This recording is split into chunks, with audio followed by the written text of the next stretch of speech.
Welcome to A Drink with John. Now, unfortunately, we don't actually have physical drinks here, so this is going to have to be a metaphorical drink in this case. But in any event, I am joined this time by someone I have known for a very long time, one of my favorite people in the Catholic Church, Archbishop José Gómez of Los Angeles. Archbishop, thank you so much for being with us. You're welcome. It's great to be here. Now, we are together here at what is basically the biggest annual jamboree in North American Catholicism, which is the Los Angeles Religious Education Congress. And you were, of course, you're not the founder of it. That, of course, happened under Cardinal Mahoney, but you are the host, so to speak. Right. Now, let me, because this thing, you know, every year brings together 35 or 40,000 people. It's in multiple languages. You got English, you got Spanish, you got Vietnamese, you know, everything under the sun. I mean, it is a huge logistical undertaking, right? This is essentially the American Rimini, right? I mean, Rimini being the reference to the big meeting that Communal Liberation hosts every year in Italy. Right. Let me ask you, first of all, let me start with this. Has anybody in the Archdiocese ever sat down with a calculator to add up how many person hours it takes every year to make this thing happen? I don't think so. I Be don't interesting know. to know, right? Yeah, it would be very interesting, yeah. Because this is like a NASA space launch that you have to put together on an annual basis. Listen, I'm sure you hear this all the time when you come to Congress. I'm sure you have people coming up to you and saying, thank you for doing this. You know, I just want to add Crux's voice and my voice personally to that mix. You know, I was talking to one of your auxiliary bishops today, Bishop Bob Barron. Yeah. And we were comparing notes. He told me that the first Congress he had come to was 97. I was trying to think. I think my first one was 2001. But we've both been doing this a while. And what I find every year is that this thing is like a shot of adrenaline straight to the heart. You know, because of course, as a journalist, like I spend a lot of my time covering stories of crisis and scandal and division and infighting. And of course, I mean, you know as well as I do, all of those things are real. Yeah. And, you know, painful experience has taught us that if you ignore them, that doesn't take you anyplace good, you know. But it certainly is not the whole Catholic story. And the positive energy at this thing, to me, is just amazing. Yeah. You know, I mean, I always come away every year feeling better about the state of the American Catholic Church just by virtue of having been in this mix for a while. Is that your takeaway too? Oh, absolutely. I mean, the first time that I came was when I became the Archbishop of Los Angeles in 2011. And it's just an amazing Congress. So you've never been to a Congress? No, because, never. of course, prior in your career, you had been the Auxiliary Bishop of Denver under Archbishop Charles Chaput, and then you were the Archbishop of San Antonio. Yeah. But those experiences never brought you to this thing? No. I knew about it, obviously, but I never had a chance to come and enjoy it because it's just a beautiful reality, and so many people from all over the world, and some just people, as you are saying, excited about the Catholic faith. So for me, it was a big surprise and of a beautiful reality that kind of reflects what the Archdiocese of Los Angeles is all about. You know, not too many people, I guess, not too many people think of Los Angeles as a place of faith. But what I experienced coming to Los Angeles, it's the city of angels. Come on. Yeah, it is. But it's also the city of Hollywood. Yeah, of course, and deeply secular and all of that, right? But you're right. I mean, like the life of the church in this archdiocese, if you actually start to think about it for a moment, is just flabbergasting. I mean, what is the number now? How many languages do you celebrate Mass in every Sunday? 42. 42 languages. I mean, I remember, you know, I had this conversation with Cardinal Mahoney a few years ago, and I remember, I think at that stage it was like 35 or something, but I mean, you constantly have to reflect the changing demographics of the archdiocese. That's correct. But that is just a staggering number. It's amazing, and every single parish is packed with people. It's just beautiful. I know, the faith is flourishing here. Yes. I mean, you know, certainly, like, there is a narrative of Catholic decline in America, and there are places where that is definitely true, right? You know, where numbers are falling, Mass attendance is falling, vocations are falling. I mean, all of that is real. But that certainly is not the story here. No. Let me ask you this. If money were no object, okay, if you won the lottery, okay, how many new parishes would you open in, say, the next year? Well, the challenge here is that the territory is not that big. So we have three counties in the Archdiocese, and the territory of the Archdiocese is about 9,000 square miles. Compared with other dioceses, it's small. Yeah, but the population is enormous. Yeah, and the people are together. Most of the people are in LA County. So we don't really need too many new churches. We need to make the ones that we have bigger. Yeah. You know, and allow more people to come to one church, Right. because everybody's together. So What's I don't the think we number need too many. of the number of people who show up at the cathedral every week for Mass? The capacity of the cathedral is about 3,000 people. So, and we have 3 masses, and the 3 masses are packed with. And you fill them all up? Yeah. Right? So we're talking about like 10,000 people probably That's every right. weekend come into the cathedral alone, That's correct. right? Yeah. I mean, it's just staggering. It is. Okay, and I gotta say, I mean, for me, every time I come to this place, I feel like my kind of Catholic batteries have been recharged, because just the energy here and the dynamism and the passion that you feel is just absolutely amazing. Yeah, I give you one statistic that might be interesting to you. We have, in the last couple of years, like about 60,000 baptisms in the Archdiocese. 60,000. 60,000 of infants. And the Archdiocese of Chicago, Philadelphia, and New York have less than that Combined. you mean? combined. Yeah. Yeah. So that gives you an idea the number of people that are active in the church. So you're like the John Paul II of dioceses, if you think, you know, because you know John Paul, in terms of his foreign trips, you know, not only traveled more than previous popes, he traveled more than all previous popes combined. In terms of his beatifications and canonizations, he not only did more than all previous popes, but more than all previous popes combined, right? So you are the John Paul of archdiocese, right? That's correct. Listen. You know, obviously, part of your role as the shepherd of this archdiocese is to respond to the challenges and the pastoral realities that you confront.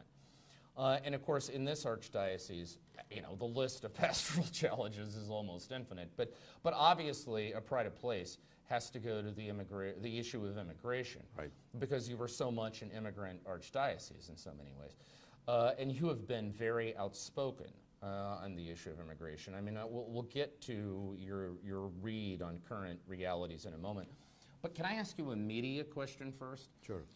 Of course, I've known you a long time, right? And in the media, earlier in your career, okay, you were often presented as a conservative because, of course, you know, the Opus Dei connection, and you're known for your emphasis on catechesis and all that, right? So Right. when you were in Denver, and even to some extent when you were in San Antonio, right, the media read was that this is a conservative bishop, right? Now, since you got to LA, and because the immigration issue has been so important, and because you have spoken so passionately on this issue, now there's a tendency in the media to style you as a liberal, when really you were just the same guy you've always been. Yeah. So does that ever strike you as like Oh, yeah. bizarre? Yeah, it's surprising. Yeah. Yeah. Yeah, because it's difficult for people to understand that the Catholic Church cares about both sides of the political aisle, you know. So I think the tendency is to give a label to people, like we're on this side or the other side, and really, yeah, like St. John Paul II. When one of the times that he came to the United States, the media couldn't really identify him with one side or the other, because he was talking on both sides of the aisle. So I think, in a Yeah, I mean, sense, the that's truth what of it happens is, to all of us. Catholic social teaching and the binary nature of American politics just are not a match made in heaven. That's correct. Right? Yeah. I mean, every time the bishops, and of course now as vice president of the conference, you have to think about this stuff. You know, I mean, every time the conference puts out a statement, say, on abortion or contraception, it's like, okay, you know, these are the chaplains of the religious right? These are cultural warriors. You know, every time you put out a statement on the poor or war or immigration, right? Oh, you're just catering to the left. Health care, for that matter. Or health care, You know. right? You know? Okay, so on the immigration issue, I mean, I, of course, because I know you, I know that this is not a new concern for you. I know this was close to your heart when you were in Denver and when you were in San Antonio and all the way along. But of course, it's taken on new prominence now that you're the Archbishop of Los Angeles and you're Vice President of the U.S. Bishops' Conference. What is your quick take on the early moves we have seen from the Trump administration in terms of its approach to immigrants and refugees? Well, the first concern that I have is that people are very afraid. You know, they are scared. They don't know what's going to happen. And that's my first concern, because I see how much they are suffering, especially even you know, families, parents and children. Sometimes what we experience in our Catholic schools and in our parishes is the children saying, I don't want to go to school today because I don't know if my parents are going to be home tonight. So that's the first reaction to, and it's a consequence of the way that the immigration issue is being presented, and also the executive orders, because it's clear in the executive orders, the first one, that anybody that is in this country with no documents is a criminal. The way that President Trump is portraying that is that it's going to be just really bad criminals. But you read the executive order, you see that anybody is in that situation. Yeah. So it's very concerning in that sense, because these people are good people. And we understand in the Catholic Church that if there are some criminals, they're going to go through the normal judicial process, and if they have to be deported, they're going to be deported. But most of the people are just good people that are here because they want take care of the children, improve their life, and make a positive contribution to our country. You know, I was the other day celebrating Mass in one of our parishes, St. Helens in Southgate, in South LA, and I was thinking, just seeing all the people there, the church was packed, and I'm thinking, you know, maybe some of these have no documents, maybe most of them, and they're wonderful people. Yeah. They're in church, they have their kids here, they're working hard, they pay taxes, they really are part of our tradition of this country being a country of immigrants. And now, I don't know what's going to happen to them. Yeah. Because they are good, normal people. So that's the concern that we have in the church about this situation. Now, you, of course, are incredibly passionate and eloquent on this issue. You know who else is incredibly passionate and eloquent on this issue? Your boss. Because, of course, in the Catholic Church, a bishop's superior is the Pope. Right. Okay, and Pope Francis, I mean, as you know better than anybody, is extraordinarily, profoundly committed to this issue. Now, the current rumor is that when President Trump goes to Italy in May for the G8 meeting, that while he is there will also be a meeting between Pope Francis and President Trump, probably in the Vatican, because generally protocol is if an American president comes to Italy, it's sort of obligatory, you know, to make a stop to see the Pope. If that meeting happens, what would you hope Pope Francis would say to President Trump on this issue? I hope that the Holy Father is going to tell him that the issue is about people. It's about parents and children, husband and wife. That's what this issue is all about. It's not about economics or the U.S. economy, or it's about people. And that we have to find a way. I hope that he tells him the way to find a solution of the problem. It's a global reality. Yep.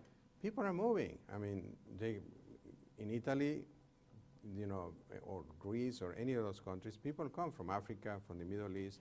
People are moving everywhere. Absolutely right. So, and I think the United States, as we are the leader of the world, we should find a way to facilitate the movements of people.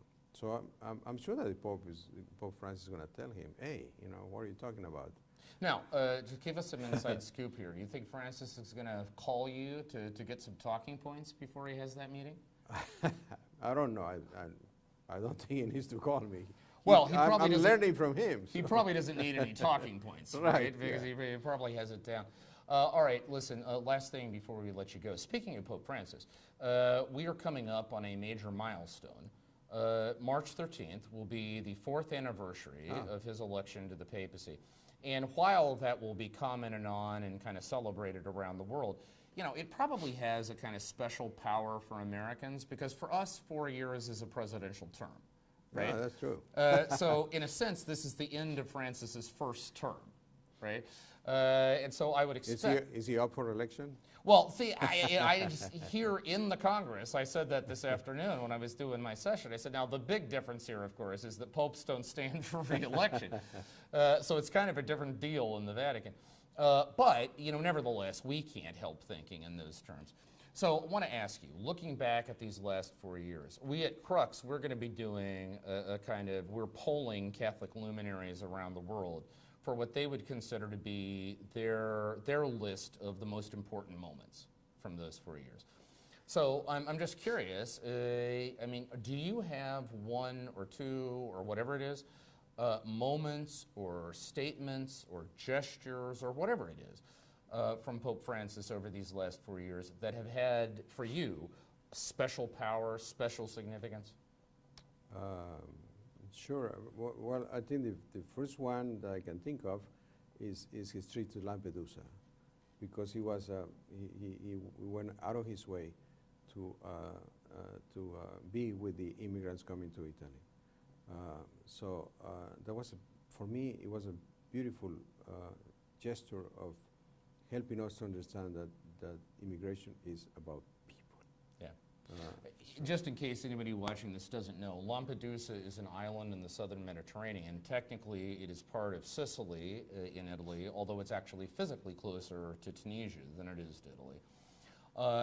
And Pope Francis's very first trip outside of Rome, actually, in people think it was Brazil for World Youth Day, but it wasn't, because this was early July 2013. He went to that, which is a primary point of arrival for impoverished migrants from Africa and the Middle East, many of whom try to make this crossing over the Mediterranean in these rickety, unsafe, overcrowded, illegal boats. The estimate is 20,000 people have died in the last couple of decades alone trying to make that crossing. Right. And so he goes to Lampedusa to lay a wreath in the sea to commemorate those victims. It was actually the first time he rolled out what has since become one of the kind of standard rhetorical devices of his papacy, which is this difference between what he calls a throwaway culture, right, in which whole categories of humanity, whether we're talking migrants and refugees, whether we're talking the unborn, the elderly, the unemployed, you know, are regarded as basically disposable, right, versus what he calls a culture. I mean, it's a much more powerful term in Spanish, isn't it? Right, the culture of encuentro, right, and Absolutely. you know, when you say in English the culture of welcome, you think of like a hotel clerk or something. Right? So it doesn't have the same magic, right, in English as it does in Spanish. But you know, so that I agree with you. I think that trip was absolutely foundational in terms of sending a signal of what this Pope was going to be about. Right. Okay, do you have a second moment? Well, I have a lot of personal moments with him, but I can tell you one of them was the first time that I had the blessing of concelebrating Mass with him at Santa Marta. Which was when? Just like a week after, no, 2 weeks after his election. Wow. Yeah, I probably was the first American bishop to concelebrate with him at Santa Marta. You know, the cardinals concelebrate with him after the election, but I think I was the first one. And so the Santa special. Marta, of course, is the residence on Vatican grounds, where, you know, prior to Francis, it used to be like the Vatican Hotel, right? And it still is in many ways, but it is now also where the Pope lives. Right? Room 201, by the way. But another very special moment for me was his visit to the United States. Of course. And especially the canonization of St. Junipero Serra. Yeah. Because St. Junipero was the founder of California, and I had the opportunity to talk to the Holy Father before his trip to the United States and talk about the reality of this immigrant who was a missionary and came to bring the faith to the United States. So it was very special to be there, and they invited me to be on the sanctuary to celebrate with the Holy Father. So it was very special. And that was at Catholic U, right? Catholic U. What they called the Mass on the Grass. Yeah. Right.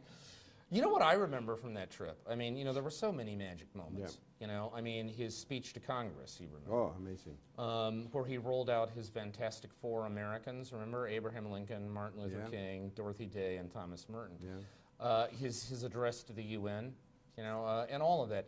But I honest to God think, and I actually confirmed this later when I had the opportunity to ask him, what was your favorite moment? You know, just personally. I mean, not in terms of big Yeah. political significance, but just personally. You know, what was your favorite moment? And he told me it was that visit to Our Lady Queen of Angels in East Harlem. Oh. You know, the school Yeah. for disadvantaged kids, right? You know, largely minority, a lot of immigrants. Yeah. Every kid there is on scholarship assistance, and they're Sure. free lunch eligible and all of that. And you could tell from his body language, he just lit up. You Yeah. know, I mean, he just absolutely loved that moment. And, you know, I think what that captured is, I think every pope has like an alternative life that they might have led had they not become pope. You know, I'm convinced that for John Paul it was being a movie star. You know, I think he would have been the Polish George Clooney. Okay, you know, with Benedict, it was university professor. Right. That was his alternative. I think Francis's alternative life is just being a simple parish priest someplace. Right. You know, because those pastoral moments They're are where amazing. he just, I'm sure you've noted it too, Yeah. right? When he has to do this big formal, he'll do it because he knows it's important. Yeah. But in terms of what really engages him, it's those moments of direct contact with ordinary people, particularly the vulnerable, the poor, the Yeah. forgotten, It's amazing. where he just comes alive, Yeah. right? And you can tell it's sincere.